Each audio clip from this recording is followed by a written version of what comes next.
First, it's time to search high and low, backward and forward, upside down, all around. No, don't do that. Put your left foot in, put your left foot out. Okay, had to go there. All right. Yeah, absolutely. Let's do it. It is time to find out where in the world is Maggie McDaniel. She's got to be around somewhere, right?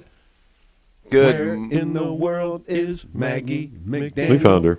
Good morning, Maggie. How are you this morning? Good morning, gentlemen. How are you? Doing great. How are things going with Maggie McDaniel and Catholic Faith Journeys? They are going awesome. But Dave, I just have to say, Ron must have not gotten the message, the memo on what color to wear this morning. Oh, no, that's it. No, he missed it. He always missed does. it. Yeah. I send him stuff at 11:30 p.m. He never answers. Yeah. I don't know what it is. But it is hard to dress in bright, nice, summery clothes when you got this dreary weather out there. But oh well, we tried. Yeah, we're bright and shiny in our hearts. Yes, Maggie. we are. That's the Yes, thing. we are. Yeah. Yes, we are. Yeah. I'm a little dull and faded, but okay.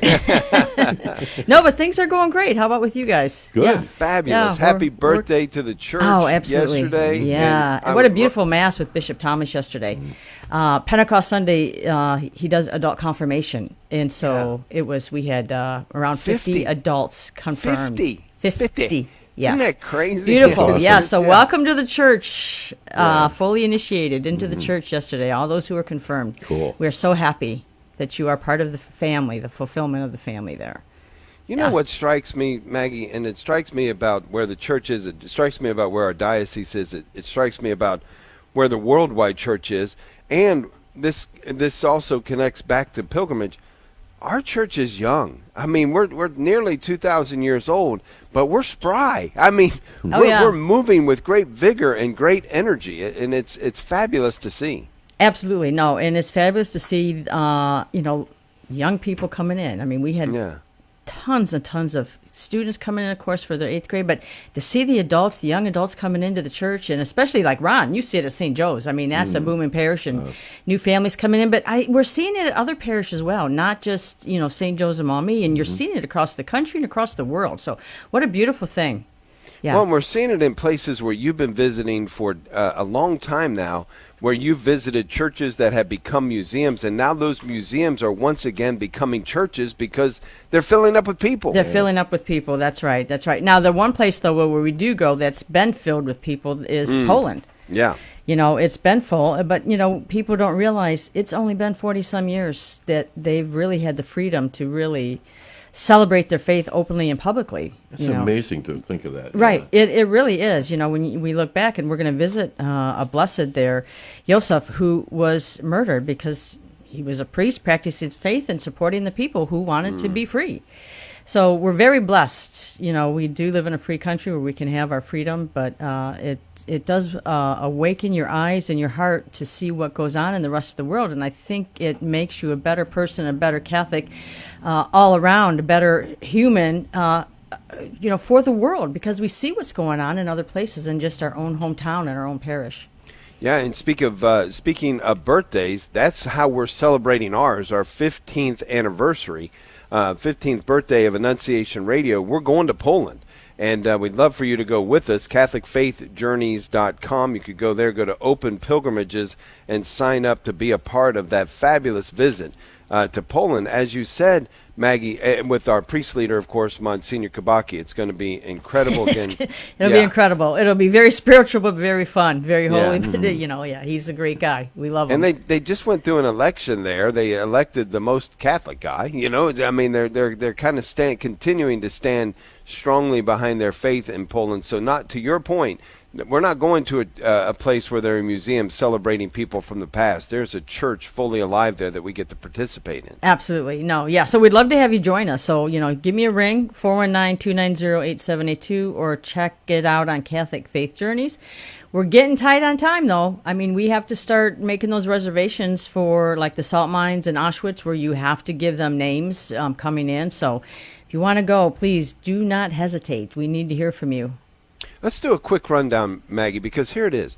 Poland is very different than a lot of places you're going to go. We're going to spend time looking at the life of St. John Paul the Great. I mean, that's by itself, people should go for a pilgrimage to Poland just for that. Then we have St. Faustina, Maximilian Kolbe going to Auschwitz. It's just a rundown. I didn't even this blessed that you just talked about. I have no idea. It's one person after the other, one great event after one thing to ponder after the other that happened in Poland because of the great destruction that took place there, but the faith that came alive because of it. Right, and don't forget Our Lady of Czestochowa. What's beautiful at that shrine, I tell you, they have devotions going on, things going on all day and even into the evening. The last time I was there, it was like 9 o'clock at night, and you walk over and the devotions are going on. There's people with babes in arms and elderly on canes and wheelchairs. The entire family comes out for this. They are teaching the children from the time they are born and can be carried out. They take them to the shrines in the churches, and they're teaching them the prayers and dedicating them to Our Lady. And to, it's really just something beautiful to see the entire generational family there, multiple generations of families coming. And it's late in the evening, here in the States, if people are out, they're probably out at bars. They're not out at the shrines, or out to dinner. And so it's just really, it's inspiring. Well, just it's to really be able inspiring. to walk along the same paths as John Paul II. Oh my! You walk in his as Carol house. did. In his house. And You walk in this, his house. This also has a raft trip.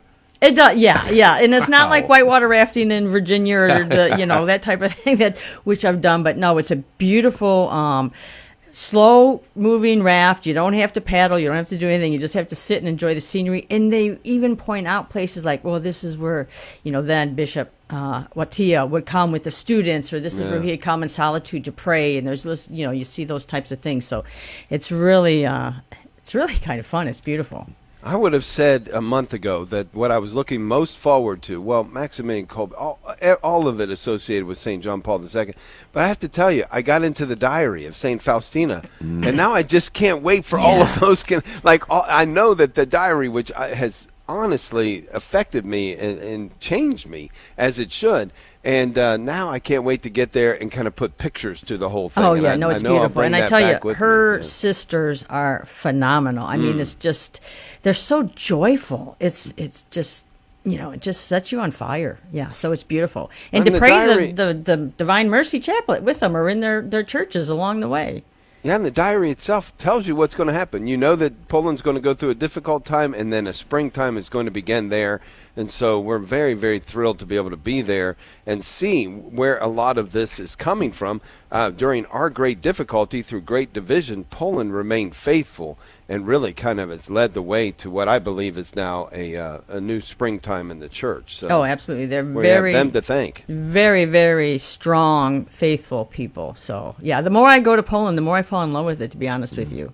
Yeah. Yeah, I really Look, do. the only downside is I think I'm there with you. Yeah, well, we still have to carry a cross. We all have a little sacrifice to make along the way. So, folks, that'll be your sacrifice. Yeah. And Dave, this is August 25th through September 5th, so you have time, Dave, to actually learn some Polish songs. Ron. Yeah. What are you doing to us? I would just start looking things up and then work on your pronunciation. Ron Finn. All right. Wait till we're off the air. I like it. That's a good challenge. I'm going to take you up on that one. There we go. I like it. Oh, my gosh. No, but we do have a lot of fun. We have a lot of prayer. We have a lot of fun. We just a lot of camaraderie. You become like a little family on these pilgrimages, which is awesome. You might not see the same people again for a couple months, a year, but when you run into them, that bond is there, and that's really special. Besides our faith bond, you have that bond now of traveling this particular journey together, and it's amazing. There are a lot of trips you can take, but these you come back from a pilgrimage. Yeah, it's not a vacation. It's a pilgrimage, and you change. Do something for your faith. Yeah, there you go. Yeah, do something for your faith, people. Yeah, we'd love to have you join us. Yeah.